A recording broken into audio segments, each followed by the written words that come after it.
Günlerden cuma, Uhud'a gelenler var. Medine yolu toz duman, Uhud'a gelenler var. Bir dağılsa da şu hava, görsek Medine-i Münevvere'den Uhud'a gelenleri. Bir görsek Allah Resulü'nü ve Eroğlu erleri.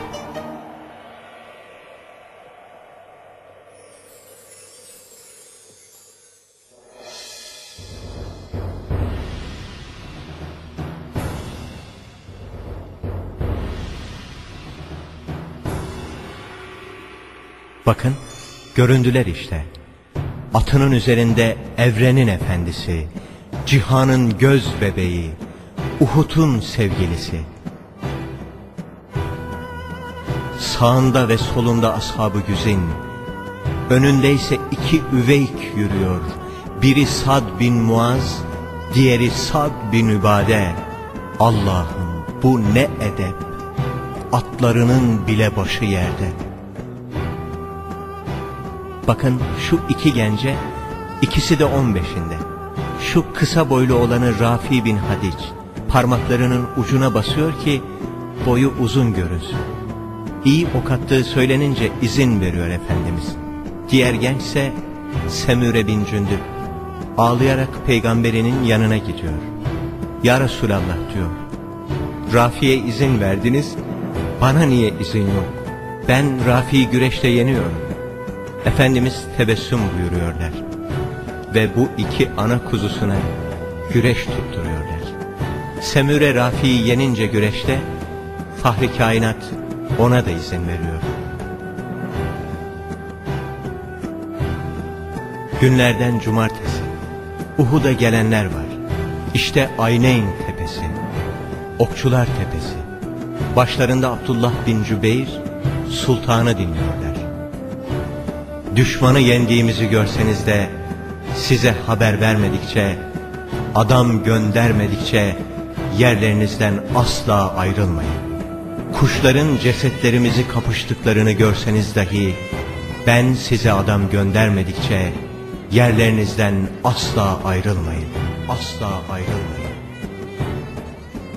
İki ordu da hazır, iki ordu da harp nizamında. Ve Uhud'un kalp atışları dışında yeryüzü nefes bile almıyor. Sessizliği bozan Kureyş'in sancaktarıdır. Söylediği her söz küfür kokulu.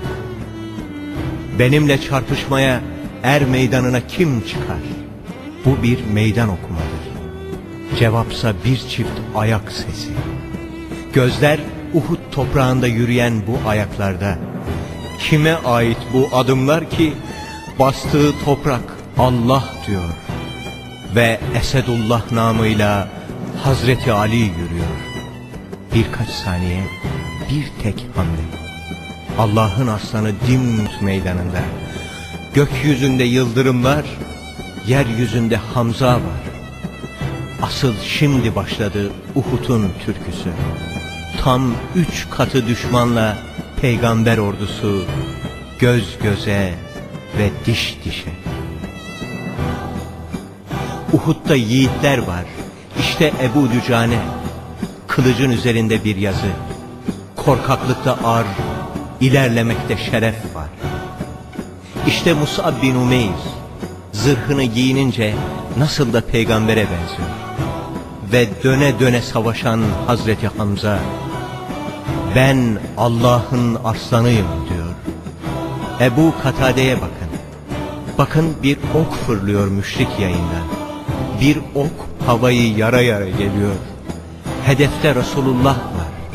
İşte Ebu Katade okun Fahri Kainat'a doğru gittiğini görünce Allah'ı andı önce ve uzattı başını. Ok Katade'nin gözüne saplandı. Uhud'da yiğitler var. Şirk ordusunu bozguna uğratan. Ömer bin Hattab'a bakın. Gözleri çakmak çakmak. Ama telaş var yüzünde Hazreti Ömer'in. Bu ne hal ey Ömer? Düşman hüsran yaşarken, zafer kazanılmışken bu ne hal ey koca Ömer? Niçin Okçular tepesine bakıyorsun? Neler oluyor orada? Niye iniyor okçular Ayneyn tepesinden? Allah Resulü haber vermeden niye iniyorlar? Ey Abdullah bin Cübeyr, durdursana okçuları. Durun, Allah aşkına durun. Arkanızdan düşman geliyor, inmeyin yerinizden. Sahabe sendeliyor, inmeyin yerinizden. Kainat yalvarıyor, inmeyin. Sultanlar sultanını incitecekler, inmeyin. Peygamber ordusu iki ateş arasında. Efendimizin etrafında 15 sahabe. Bakın, mübarek elleri Resulullah'ın yüzüne kapandı. Kainatın affı için semaya kalkan eller şimdi kan içinde. Yetiş ey Ebu Ubeyde, nur saçan yüz kan içinde. Zaman donuyor sanki ve dudaklarının arasından bir şey düşüyor. Kıpkırmızı bir yakut gibi peygamberin mübarek dişi. Uhud dağını bir titreme alıyor. Zaman donuyor sanki ve gökler yırtılıyor. Uhud dağını bir titreme alıyor. Kimse Uhud'a ilişmesin. Çünkü bir ses geliyor altı yerden. Muhammed'in dişi yere düşmesin.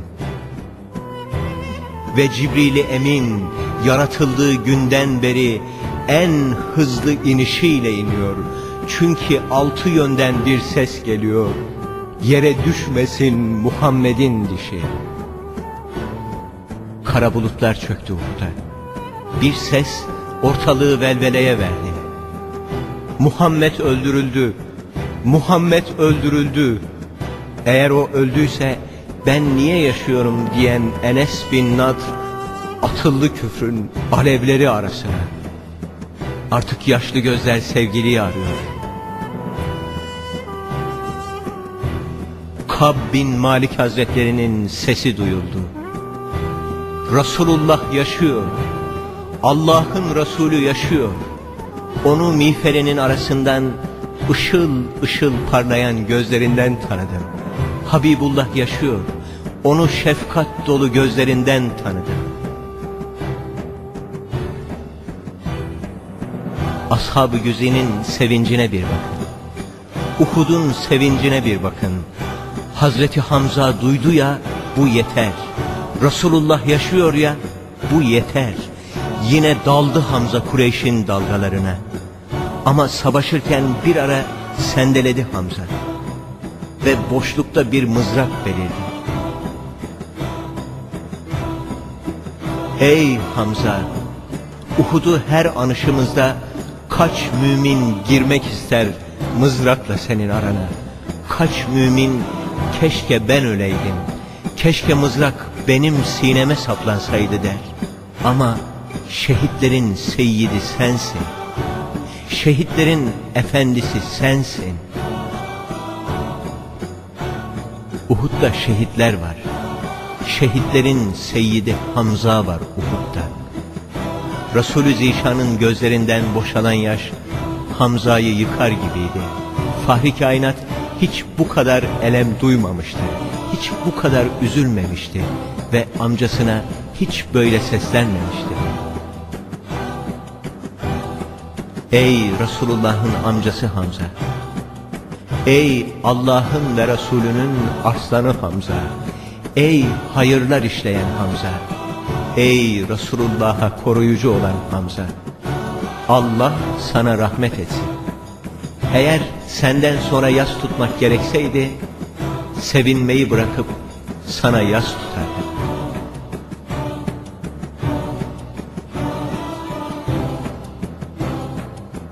Ve bir ayet yankılanıyor Ahzab Dağı'nda. Müminlerden öyle yiğitler vardır ki, onlar Allah'a verdikleri sözde sadakat gösterdiler. Onlardan bazıları şehit oluncaya kadar çarpışacağına dair yaptığı adağını yerine getirdi. Kimisi de şehit olmayı bekliyor. Onlar verdikleri sözü asla değiştirmediler.